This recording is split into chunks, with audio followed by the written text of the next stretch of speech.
Selamat sore para pemirsa sekalian. Selamat bertemu kembali dengan saya, Dr. Joko Mariono atau DJM dalam program Obsesi. Obrolan sehat penuh inspirasi.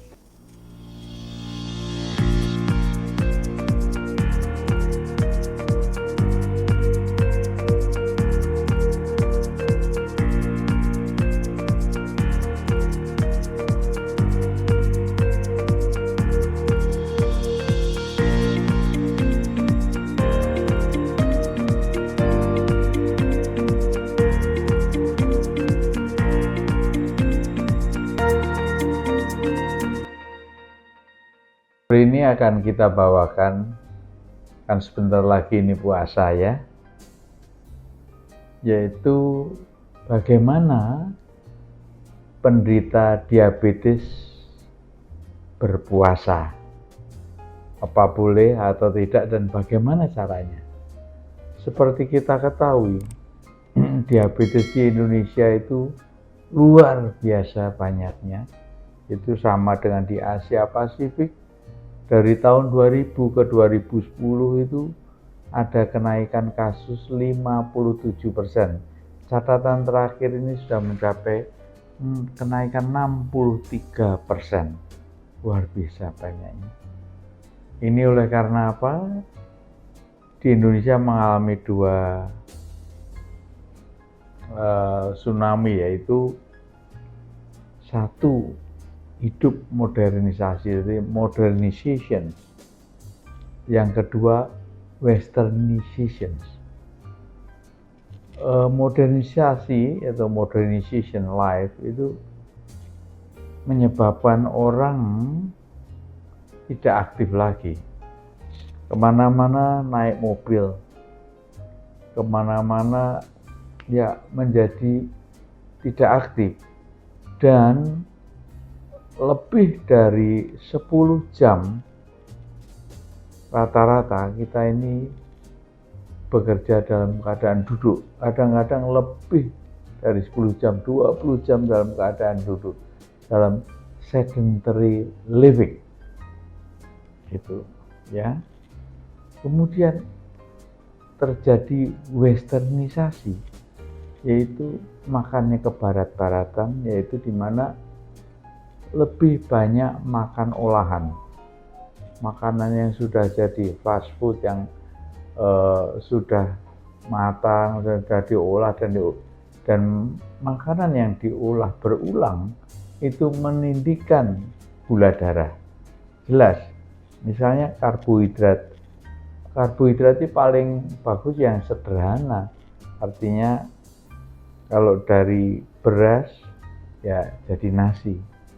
Tapi kalau jadi beras dijadikan tepung, dipanasin lagi jadi roti, kemudian dijadikan kayak super mie atau gimana, wah itu nilai gulanya atau diabetes value-nya akan meningkat. Itu yang kita prihatinkan.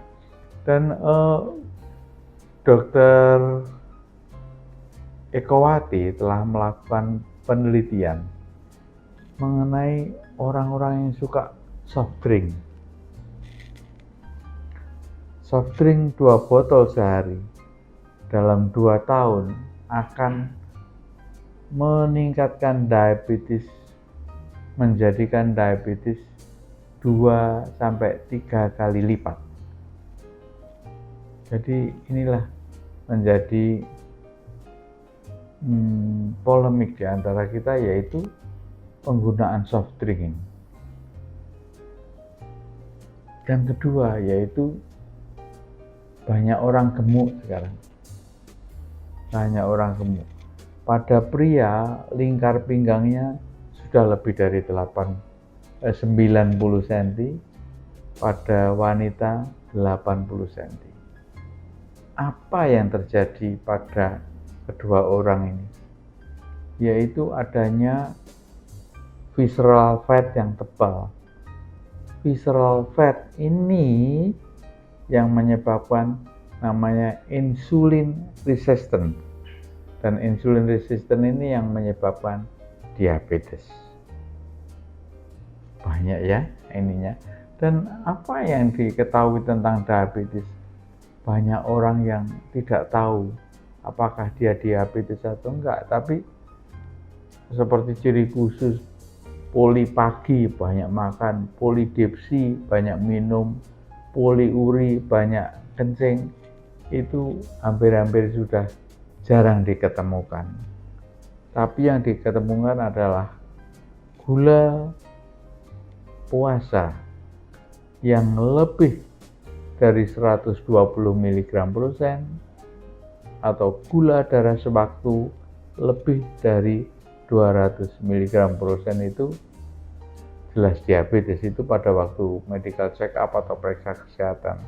Tapi sering sekali penderita diabetes datang ke dokter itu bukan oleh karena itu, tapi oleh karena keluhan gatal-gatal, kacamata bolak-balik ganti, ya, kemudian ada luka di kaki tidak sembuh-sembuh, dan yang terakhir adalah adanya disfungsi ereksi. Jadi dengan menurunnya potensi seksual, dan itu kalau dicek gulanya mungkin nggak normal. Itulah yang datang ke dokter. Jadi bukan seperti dulu, yaitu polipagi, polidipsi, poliuri itu sudah nggak dipakai lagi. Dan obatnya tetap 3 trisula pengobatan, yaitu diet, olahraga, obat. Nah, sekarang yang kita bicarakan bagaimana kalau pasien ini puasa. Ya, nah ini satu masalah juga. Jadi orang diabetes kalau puasa total, misalnya total ya nggak makan apa-apa selama 3 hari, apa dia akan turun gulanya? Tidak. Gulanya justru sedikit naik, tapi asidosis. Jadi begini, kalau orang itu puasa total, maka gula akan turun hanya sekitar 30%. Bila tidak ada makanan masuk, maka terjadi proses glikoneogenesis, yaitu memecah gula yang tersimpan di otot dan di hati. Apa akibat pemecahan glikoneogenesis ini adalah gula ya menjadi normal, dipertahankan menjadi normal, tapi apa yang terjadi yaitu asam tubuh menjadi meninggi, sehingga sering terjadi namanya koma asidosis. Jadi orang diabetes puasa sama sekali malah tidak menyembuhkan, malah bisa menimbulkan koma diabetes. Nah, yang cara mengatur diet pada orang diabetes pada waktu puasa sebentar saya akan uraikan. Tapi sebentar lagi, siapa yang tidak dianjurkan untuk puasa? Yaitu pasien yang pernah mengalami koma diabetes 1. Yang kedua, pasien dengan memakai insulin lebih dari 30 unit sehari. Ini tidak kita anjurkan. Ketiga, penderita dengan gula darah sewaktu rata-rata 350 mg/% itu tidak boleh. Dan penderita diabetes dengan komplikasi ginjal itu tidak disarankan untuk puasa. Ya, jadi bayar vidya aja kalau memang menjalankan puasa ya. Cara yang benar mengatur makan penderita diabetes yang berpuasa, jumlah kalori seperti biasa, 1.500 kalori untuk orang sekarang. Tapi kalau yang aktif sekali bekerja, 2.000 kalori sehari. Tapi prinsipnya adalah pemindahan jam makan. Makan pagi dan makan siang ya, yang hilang kan ya. Jadi makan pagi dipindahkan ke jam 10 selesai tarawih. Ya, selesai tarawih masih makan porsi pagi. Porsi siang itu dipindahkan ke dalam makan sahur. Jadi makan sahur ditambahkan porsi makan siang banyak itu. Ya. Itu ya perlu diingat ya.